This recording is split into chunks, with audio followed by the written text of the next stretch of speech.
ሰላም እንዴት አላችሁ? የኢትዮ ታይምስ ቤተሰቦቻችን ለሰዓቱ የተመረጡ አዳዲስ መረጃዎችን ይዘንላችሁ ቀርበናል። ከመረጃዎቻችን መካከልም በአዲስ አበባ በመከላከያ ታርጋ የታገዘ የእገታ ሙከራ ከሽፏል። ተጠርጣሪዎችም በቁጥጥር ስር መዋላቸው ተሰምተዋል። በአዲስ አበባ ሸራተን ሆቴል አቅራቢያ የመከላከያ ሰራዊት ታርጋን በመጠቀም የእገታ ወንጀል ለመፈጸም የሞከሩ 3 ተጠርጣሪዎች በቁጥጥር ስር መዋላቸው ተሰምተዋል። ሙሉ መረጃውን በዜናዎችን በዝርዝር እናስደምጣችኋለን። በቀድሞ የኬንያ ፕሬዝዳንት ኡሁሩ ኬንያታ የሚመራ የአፍሪካ ህብረት የምርጫ ታዛቢዎች ቡድን አዲስ አበባ ገብቷል። በቀድሞ የኬንያ ፕሬዝዳንት ኡሁሩ ኬንያታ የሚመራው የህብረቱ ታዛቢዎች ከ37 ሀገራት የተውጣጡና 73 አባላትን የያዘ እንደሆነ በመግለጫው ተካቷል። ይህ የአምባሳደሮች፣ የሲቪል ማህበረሰብ ድርጅት ተወካዮች፣ የምርጫ ባለሙያዎች፣ የሰብአዊ መብት፣ የስርዓተ ጾታ፣ የወጣቶችና የመገናኛ ብዙሃን ተወካዮችን ያካተተ እንደሆነም ተገልጿል። በዝርዝር የምንመለከተው ሌላኛው ርዕሰ መረጃችን ነው። ለ7ኛው ጠቅላላ ምርጫ ተመዝግበው ከነበሩት ፓርቲዎች ውስጥ 6ቱ ከውድድር ውጭ መሆናቸው ተረጋግጧል። ይህ በእንዲህ እንዳለ ምርጫ ቦርድ በአማራ ክልል በሚገኙ 8 የምርጫ ክልሎች በጸጥታ ችግር ሳቢያ በግንቦት 24 ጠቅላላ ምርጫ ሰዓት ድምጽ እንደማይሰጥባቸው አስታውቋል። ይህ መረጃውን በዜናችን በዝርዝር እናስደምጣቸዋለን። ህወሓት ቤት ለቤት ትጥቅ ማስፈታት መጀመሩ ተሰምቷል። በራያ አላማጣ የህወሓት ሰራዊት አባላት በሌሊትም ጭምር የቤት ለቤት አፈሳ እያካሄደ እንደሆነ መረጃዎች ወጥተዋል። ይህ መረጃውን በዜናችን በዝርዝር እናስደምጣቸዋለን። በኢትዮጵያ የአሜሪካ አምባሳደር ኤርቪን ማሲንጋ ሚያዝያ 13ና 14 2018 ዓ.ም በአማራ ክልል ርዕሰ ከተማ ባህር ዳር ያደረጉትን ይፋዊ የስራ ጉብኝት አስመልክቶ በአዲስ አበባ የሚገኘው የአሜሪካ ኤምባሲ ከአንድ ወር በኋላ የቪዲዮ መግለጫ አውጥቷል።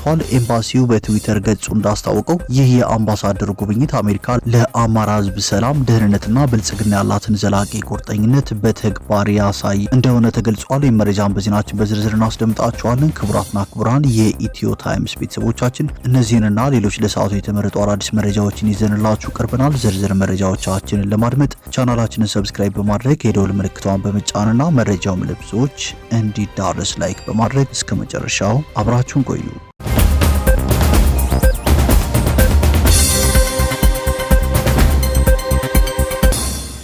ወደ መጀመሪያው መረጃዎችን ስናልፍ በመከላከያ ታርጋ የታገዘ የእገታ ሙከራ በአዲስ አበባ ከተማ ተካሂዷል። ሙከራውም እንደከሸፈና ተጠርጣሪዎችም በቁጥጥር ስር መዋላቸው ተሰምቷል። በአዲስ አበባ ሸራተን ሆቴል አቅራቢያ የመከላከያ ሰራዊት ታርጋን በመጠቀም የእገታ ወንጀል ለመፈጸም የሞከሩ 3 ተጠርጣሪዎች በትናንትናው ዕለት በቁጥጥር ስር መዋላቸው ተሰምቷል ሲሉ ዋሱ መሐመድ ዘግቧል። ድርጊቱ የተገለጸው ተጠርጣሪዎቹ ሲንቀሳቀሱበት የነበረው ተሽከርካሪ በትራፊክ ፖሊሶች ተመዝኖ በቁጥጥር ስር በዋለበት ሰዓት ነው። ፖሊስ በተሽከርካሪው ላይ ባደረገው ድንገተኛ ፍተሻ ከመከላከያ ታርጋው በተጨማሪ 3 የተለያዩ ተለዋጭ የመኪና ታርጋዎችን ደብቀው ሲንቀሳቀሱ እንዳገኘም ነው የተገለጸው። ይህንን ተከትሎ መሰል ታላላቅ የመንግስት የጸጥታ ተቋማትን ስምና መለያ በመጠቀም በዋና ከተማዋ እምብርት ላይ የሚፈጸሙ የውንብድና ተግባራት በህብረተሰቡ ላይ ከፍተኛ ስጋት እየፈጠሩ በመሆኑ የመከላከያ ሚኒስቴርና የሚመለከታቸው የጸጥታ አካላት ጉዳዩን በተመለከተ የሚሰጡት ማብራሪያ እየተጠበቀ ይገኛል በማለትም ዋሱ መሐመድ ጨምሮ ዘግቧል።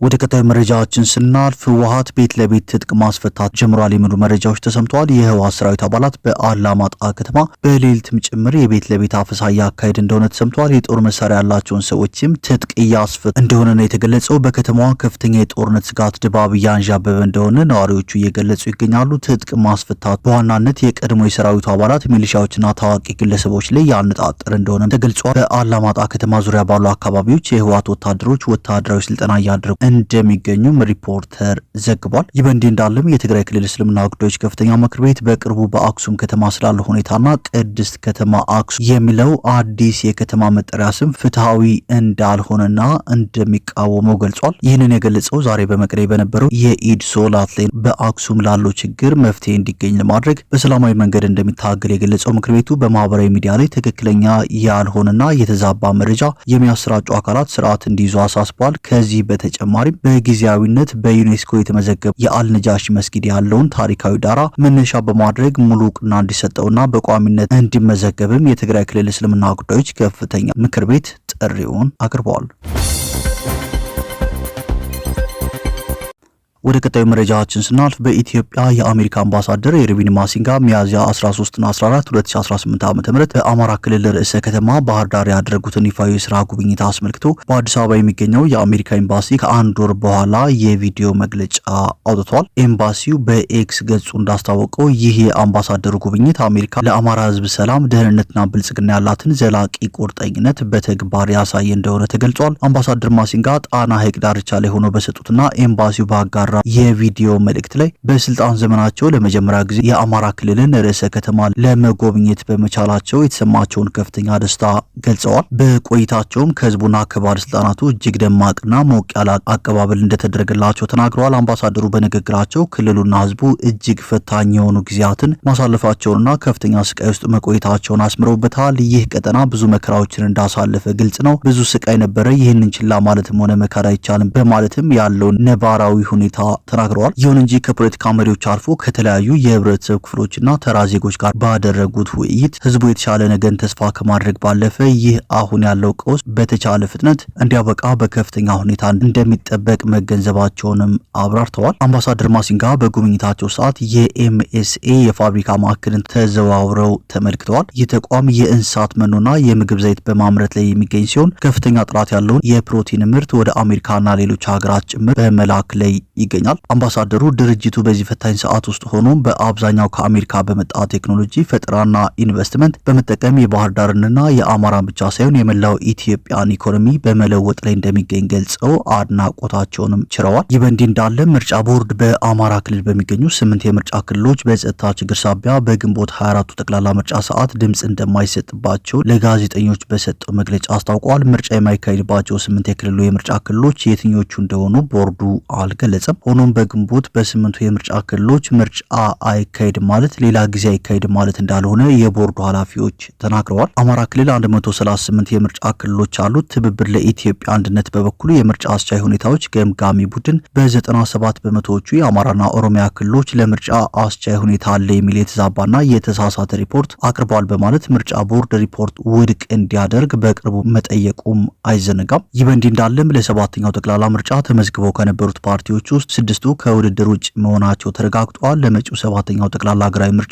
የእጩዎች ምዝገባ አከናውነውና የምርጫ ምልክቶቻቸውን መርጠው ከነበሩት 48 የፖለቲካ ፓርቲዎች መካከል 6ቱ በተለያዩ ምክንያቶች ከፉክክሩ ውጭ መደረጋቸው ተረጋግጧል።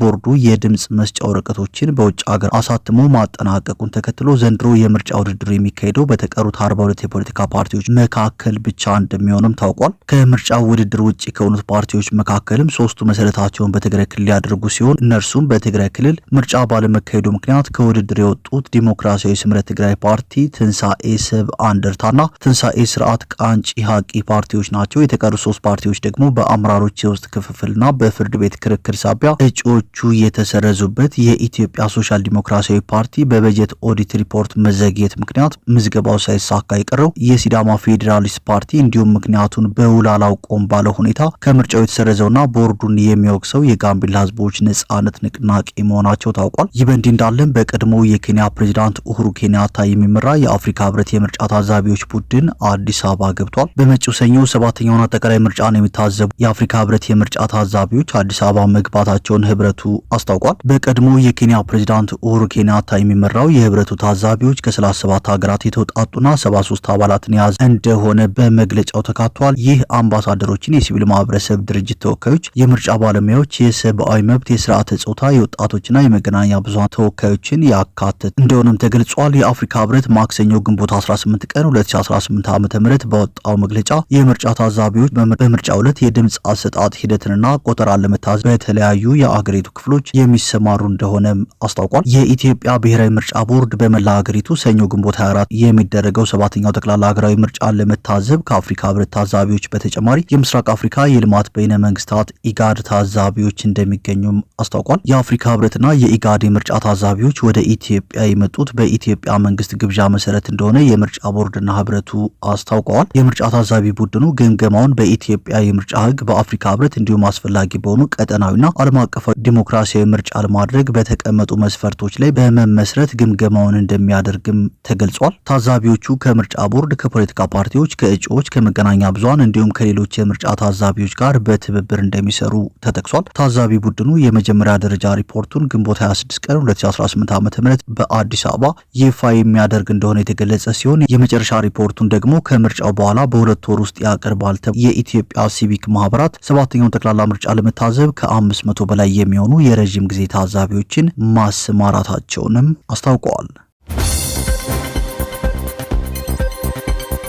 ወደ መጨረሻው መረጃችን ስናልፍ የብር ምንዛሬ ሙሉ በሙሉ በገበያ እንዲወሰን አይኤምኤፍ ጠይቋል። የዓለም አቀፍ የገንዘብ ድርጅት አይኤምኤፍ ልዑክ በኢትዮጵያ የኢኮኖሚ ማሻሻያ ፕሮግራም ላይ ያደረገውን 5ኛ ግምገማ በአዲስ አበባ አጠናቋል። ድርጅቱ የኢትዮጵያ መንግስት የብርና የውጭ ምንዛሬ ተመን ሙሉ በሙሉ ለገበያ ፍላጎትና አቅርቦት እንዲተው፣ የመንግስት ቀጥተኛ ድጎማዎችን በሂደት እንዲያስወግድና የአገር ውስጥ ታክስ ስብሰባን በከፍተኛ ሁኔታ እንዲያሳድግ ጠይቋል። ይህ የአይኤምኤፍ ጥያቄ ተግባራዊ መሆን መጀመሩ ተከትሎ ውሳኔው በተራው ህዝብና በንግዱ ማህበረሰብ ላይ ፈጣንና ከፍተኛ ጫና እያሳደረ ይገኛል። የብር የመግዛት አቅም መውረድ፣ የዋጋ ንረት መናርና የኑሮ ውድነት መባባስ ዋነኛ ማሳያዎች ናቸውም ተብሏል። በተጨማሪ መንግስት የታክስ ገቢውን ለማሳደግ የጀመረው ጥብቅ ቁጥጥር መደበኛውን የታክስ ህግ የማስከበር ሂደት ወደ አስገዳጅ የቀየረው ይመስላል ሲሉም የዘርፉ ባለሙያዎች ስጋታቸውን ገልጸዋል።